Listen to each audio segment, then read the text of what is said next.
Today, I'm going to show you how I fixed the wine error saying wine could not load kernel32.dll status c0000135. In my case, the problem happened because I was not running the command with administrator privileges. The first thing I tried was adding sudo before the command. For example, instead of running wine python version. For many users, this alone will fix the kernel32.dll error.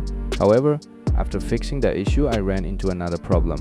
When I tried to build my project, Wine was still having issues. I checked the PyInstaller version by running the command wine python -m PyInstaller -- version, but instead of showing the version number, it said no module named PyInstaller.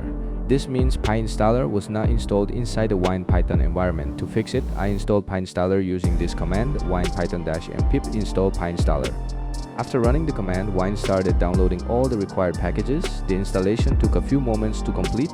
Once everything was installed, I ran my builder again. This time, PyInstaller started correctly. As you can see on the screen, it began analyzing files and building the executable without any wine errors.